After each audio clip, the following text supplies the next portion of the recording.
बिस्मिल्लाहिर्रहमानिर्रहीम। Online lecture में आपको वेलकम करती हूँ। आज के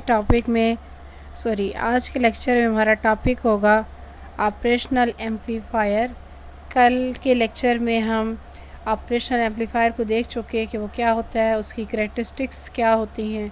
तो हमने उसकी 3 करैक्टरिस्टिक्स पढ़ी थी, इनपुट, आउटपुट और ओपन लूप गेन। तो आज हम इन्वर्टिंग एम्पलीफायर और नॉन इन्वर्टिंग एम्पलीफायर को डिस्कस करेंगे। नाम से ज़ाहिर हो रहा है कि ये ऐसा एम्पलीफायर है जो इनपुट को इन्वर्ट करेगा, मतलब इनपुट के फेज़ को चेंज करेगा। तो an operation amplifier can be used as inverting amplifier, that is output amplified signal has a phase shift of 180 degree with respect to input signal. Main इसका काम यही है कि ये इनपुट सिग्नल को 180 डिग्री फेज शिफ्ट करेगा और output पर हमें प्रोवाइड करेगा।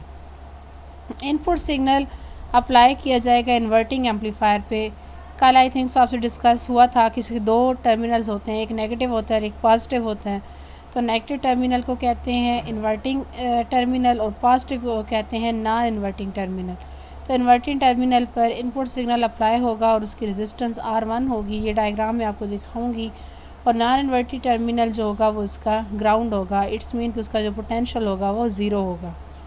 इसका जो ओपन लूप गेन है वो है 10 की पावर 5।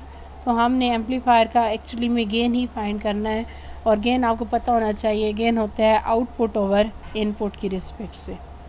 तो ये मेरे पास डायग्राम है इन्वर्टिंग एम्पलीफायर की। ये एम्पलीफायर लगा हुआ है, इसके 2 टर्मिनल्स हैं, एक है पॉजिटिव और दूसरा है नेगेटिव।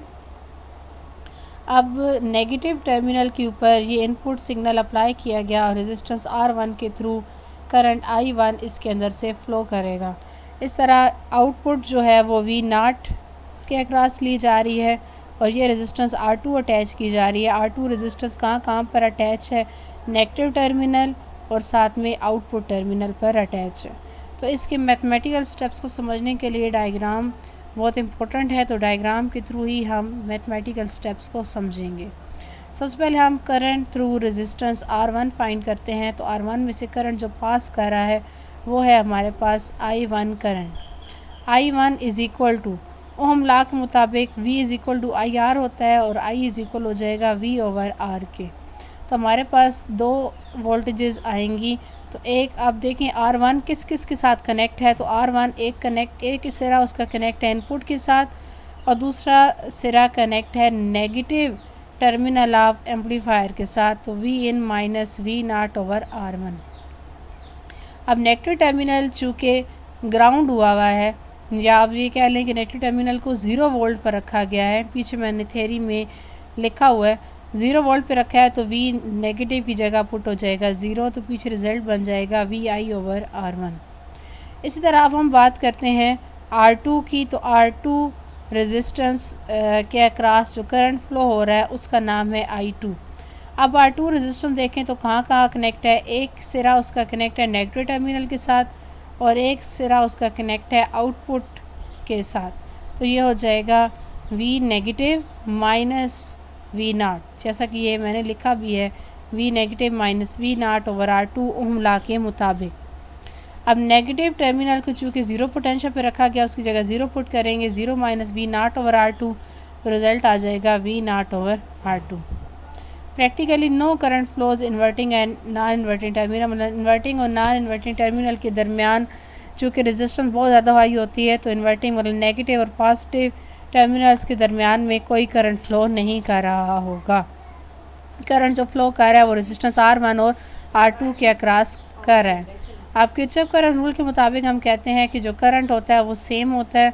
तो I1 is equal to I2, जो पहला किरचॉफ रूल है, sum of all the current flowing through the circuit is equal to 0। तो I1 की जगह वैल्यू पुट हो जाएगी माइनस V0 ओवर R2 और I2 की जगह जो भी आपने निकाली VI ओवर R1। अब हम ये करेंगे कि रिलेशन को रीअरेंज करेंगे। तो रिलेशन बन जाएगा output over input V0 over I, तो माइनस साइन उधर शिफ्ट हो जाएगा, R2 जो डिवाइड हो रहा था उधर जाके मल्टीप्लाई हो जाएगा, तो माइनस R2 ओवर R1। तो V0 ओवर VI को हम कहते हैं वोल्टेज गेन। इसको हम G से रिप्रेजेंट भी करते हैं, बल्कि आप इधर स्टार्टिंग पे कैपिटल जी लिख भी दीजिएगा, तो capital G is equal to V naught over V I minus R2 over R1। अब ये जो नेगेटिव साइन है, ये नेगेटिव साइन क्या शो कर रहा है? तो नेगेटिव साइन शो कर रहा है कि आपके आउटपुट में फेज शिफ्ट आ रहा है 180 डिग्री का। ठीक है, तो इन्वर्टेड टर्मिनल की इन्वर्टिंग एम्पलीफायर की ये निशानी है कि आपके रिलेशन में माइनस साइन लाजमी आएगा, जो ये शो करेगा कि फेज शिफ्ट हो रहा है 180 डिग्री का। नेक्स्ट मैंने एक छोटी सी एग्जांपल जस्ट आप के लिए कोड डाउन किया है कि आपको आइडिया होता रहे कि अगर कोई न्यूमेरिकल वगैरह आ जाता है तो कैसे सॉल्व करना है। तो इसमें आपको दो रेजिस्टेंस दी हुई है, एक 10 किलो की और एक 100 किलो की है। तो रिलेशन पुट करेंगे माइनस R2 ओवर R1, तो 10 किलो के साथ कट जाएगा, ये ज़ीरो इस ज़ीरो के साथ कट जाएगा, तो आंसर सिर्फ आ जाएगा -10। इसका मतलब है इसका गेन जो है वो कितना है, -10 है।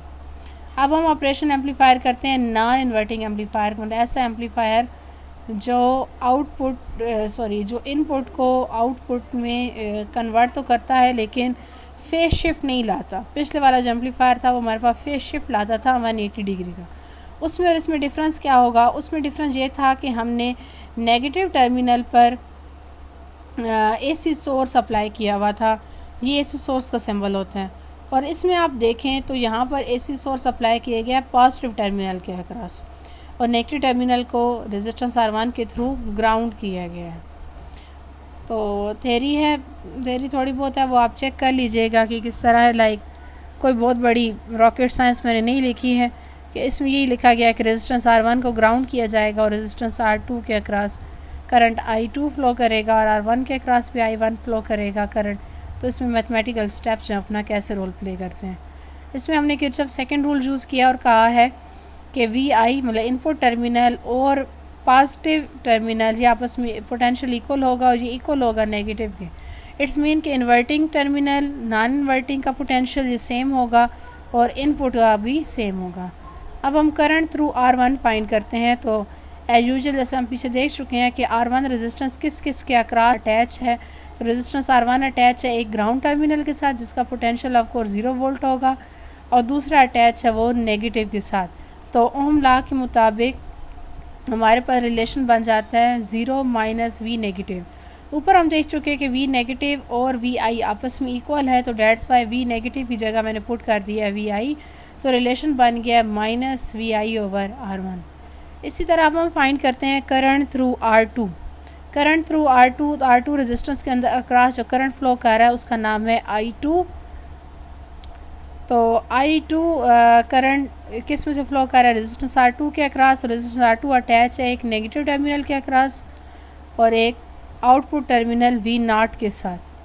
तो उसके रिस्पेक्ट से V negative minus V naught over R2, negative की जगह V इन पुट कर दिया गया, V इन minus V naught over R2। ये लाइन वही मैंने दोबारा अटैच की है कि प्रैक्टिकली इन्वर्टिंग और नॉन इन्वर्टिंग टर्मिनल के अक्रॉस कोई करंट फ्लो नहीं कर रहा होता। अब किरचॉफ रूल के मुताबिक I1 और I2 आपस में इक्वल हैं, तो उन दोनों की वैल्यूज़ को इक्वल पुट कर दिया। इसके बाद मैंने V इनपुट को और V नॉट की डिनोमिनेटर को अलग अलग किया है, तो माइनस VI ओवर R1 is equal to VI over R2 minus V naught over R2। अब ये प्लस का VI ओवर R2 इसको इस तरफ ले आएंगे तो माइनस का बन जाएगा। नेक्स्ट स्टेप में माइनस VI को मैंने कॉमन ले लिया है और उसके बाद ये जो R2 डिवाइड हो रहा था R2 इधर चला जाएगा, इसके नोमिनेटर में भी आएगा और इसके नोमिनेटर में भी आएगा। तो R2 over R1 plus R2 over R2, R2 से हो जाएगा कैंसल आउट और V नॉट ओवर VI को हम क्या देंगे? वोल्टेज गेन कैपिटल G और रिजल्ट बन जाएगा 1 प्लस R2 ओवर R1। इसमें आप देख सकते हैं कोई नेगेटिव साइन नहीं आया। तो नेगेटिव साइन ना आने का मतलब क्या है कि इसके आउटपुट में कोई फेज शिफ्ट भी नहीं आता। फेज शिफ्ट आता होता तो माइनस साइन इन्वॉल्व होता। Positive sign of voltage gain shows that the input and output signal are in phase, ये दोनों इन फेज हैं।